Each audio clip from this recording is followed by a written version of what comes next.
People, deluded, I'm back again. Now last night we won 3-1 against West Ham. I won't say it's a fantastic comeback because we all know it wasn't, but isolated to that incident, the 9 minutes in which we scored 3 goals is poor from West Ham to concede 3 goals in quick succession, and Pellegrini has to answer his own questions with his team and as to why that happened and why Arsenal was able to, the confidence and form we've been in, to score 3 goals, to get a foothold in the game, to actually walk away from an away game with 3 points, people, or any credibility of sorts. Obviously, like you lot, if the game went on how the first half was going to go on, listen, I was mad, people. Everyone was going to get it in my review. I was already thinking, yeah, you midfielders, you striker, but the sentiments changed a bit, and I wouldn't say there's positives to take. The only positive is that we lived to fight, not even lived to fight another day. Fans just got to sleep well last night. But at the same time, obviously, Nicolas Pepe, fantastic goal and assist. Hopefully that does wonders for his confidence. I'm not saying we're going to beat Manchester City or he's going to have the greatest game of his life, but considering where we are in the Premier League, you can't feel sorry for yourself. And it looked like we was playing like that against West Ham at times. We'll get savaged by City, and we need the likes of Pepe, Aubameyang, Ozil, Laka if he plays, in fact, Torreira, even Xhaka, who he's played, 3 games since he's come back now. I think that was, last night was the poorest of the 3. He had a better second half, but I think Xhaka was poor by the previous 180 minutes he's put in. We need our players to stand up and be counted, because we can't keep feeling sorry for ourselves, and we especially need our attacking players at home on Sunday feeling confident. Are we going to beat Manchester City? Potentially not. I'm putting it nicely. We're not. We'll probably be back down to earth losing, but can only play what's in front of you in a sense. And regarding the lineup, we're obviously in the red, they're in the blue.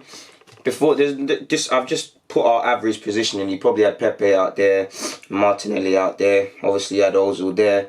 I'd say Xhaka was more there and Torreira was more there, to be fair with you. Normally it's the other way around. Torreira was superb. Obviously, special shout out to Torreira. We'll get onto him in a bit. But what I saw from West Ham in the game early on, people, both teams were scared to make a mistake, clearly. Both teams are lacking on confidence. Both teams were trying to play it safe, but focusing on Arsenal. That's what I was seeing from us. We're playing it safe. Nobody wanted to take any chances. Nobody really wanted to make a mistake. I felt both teams kind of cancelled each other out in that regards. When a team did try and take the foothold in the game, I do believe the first half it was all West Ham, bar the second half where we started to turn it on. Regarding West Ham, I think they set very good little traps when they were pressing, because you had they went with Antonio, Felipe Anderson. They kind of pressed as a 2. And then you saw. I think Noble was doing a good job pressing. He was coordinating them to press and get higher up the field, and they were kind of limiting the space we had to play football. And that's probably on top of our poor form, while we just couldn't get anything going. You could see West Ham worked on their press, and I feel Mark Noble, you could see him coordinating it, telling guys on the left and the right to press. I felt they set up good little traps for us in that regards, people.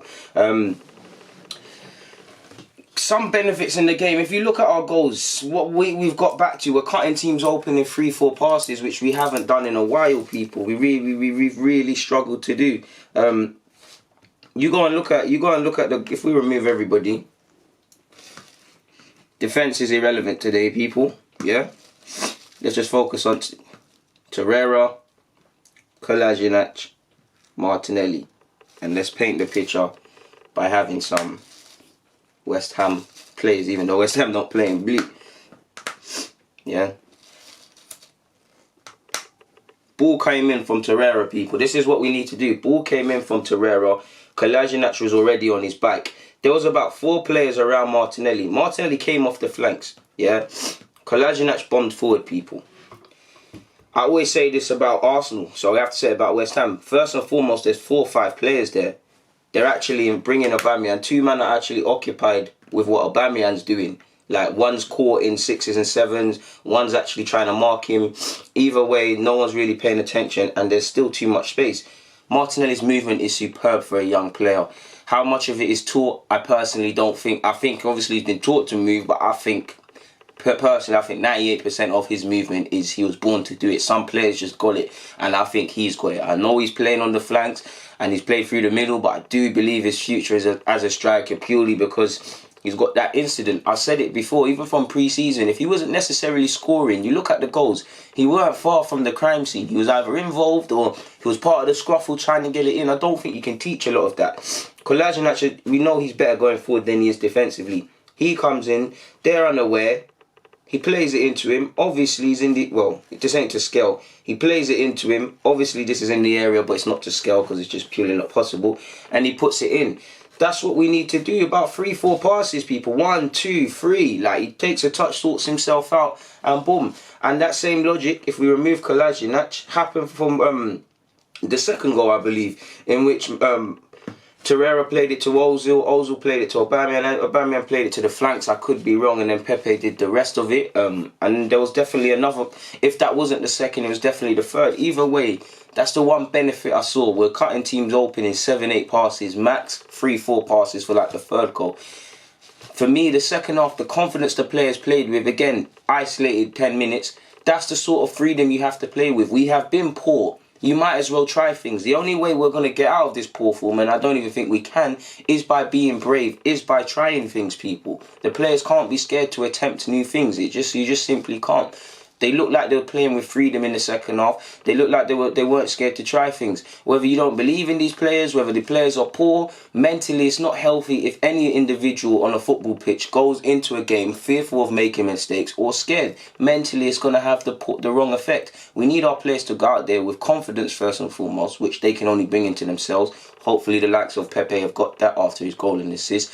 We need them to play with clarity in the mind. They need to play with the mental freedom that win, lose or draw, it's all going to be okay. They need to, I think a lot of them as well, based on the first half, they need to remember why they got into, they need to get the joy back. Obviously where we've been playing in terms of form and stuff like that, they're not. But they need to remember why they started playing football. They need to play football like it's their last opportunity, people. Again, it sounds mad, but psychologically, if I was Ljungberg or these players, I would tell them that it's not that deep. It's not that, of course, football means the world and how we're playing is terrible and stuff, but these players need to stop playing like the weight is on their, like the weight of the world is on their shoulders, whether it is or not, because we're seeing that transpire into cowardly performances. We turned it around and we played some good football, but that's the sort of approach we need to be. And if we're really technical, considering the way Arsenal have been, we'll take that, but for the last couple of years, how many times have we said when Arsenal are behind, that's when they start to play? We live to fight another day and whatnot, people. I was impressed with the goals we put together. Initially, I liked how West Ham pressed, but really both teams were poor. We took advantage of such, and what can I say? Pardon me, we live to fight another day. Our attacking players turned it on. Lacazette didn't start. We called for the front three that started, and they all scored. If they didn't score, they got an assist or whatever. I think people need to, this is what I don't like about football fans. We're so quick to write people off or write things off. Let's be honest. Squad of 26, there's a lot of football to be played. Lacazette's time will come. Like I said, there's a case sometimes for 2 strikers, Aubameyang and Lacazette. Sometimes there's a case for only 1. Right now, at least for the City game, it's looking like it's a case for only 1. I would personally start Martinelli, but if the game's going different, you get what I'm saying? Things might have to happen. Aubameyang, Martinelli and Pepe are not going to be at it every week. You're going to need Lacazette. So Lacazette's not going to be at it every week. You've seen him in poor form. Regardless if it's Lacazette or somebody else, I do honestly believe you need 2 strikers in the side. Whether that's the alpha male Aubameyang and a young Eddie Nketiah who, if he can prove it, can step up and score goals when required, or share the burden in some capacity, or and whatnot. There's a case to sign another winger and whatnot, but again, you can't expect all of these players to be at it. Martinelli is not always going to be at it either. He's a young player. You might not know what you get from him. It might even, physically, it might take a lot, that performance might have taken a lot out of him, and you might see that transpire on Sunday. Let's just give the young lad chances, but based on the game we played, and you can only play what's in front of you, what can I say, people? We walked away with 3 points. There's really not much more to analyse from a tactical point of view. Leno did quite well watching the game again, people. One thing I didn't like, though, and I have to mention it, finally, there's not really any way I can scale it of sorts, people. Let's just give us 4-3-3 again. Oh, somebody's gone missing. What's going on? There we go. And let's just make them 4-3-3 again, or 4-4-2, make it easier to explain. Well, yeah, this was actually how I saw West Ham, to be fair, 4-4-1-1 sort of thing. But balls in the transition, like balls are coming here, we're getting dispossessed, or balls are coming into our wingers, they're getting dispossessed easily. Plays just breaking down, like we're breaking, or we're trying to break and we're losing the ball, and West Ham are just counter-attacking us. We was very sloppy, giving the ball away collectively all over the field, in my opinion. But on that note, I've got nothing more to add. So, yeah, people, Deluded, thank you for watching and rocking. I'm out.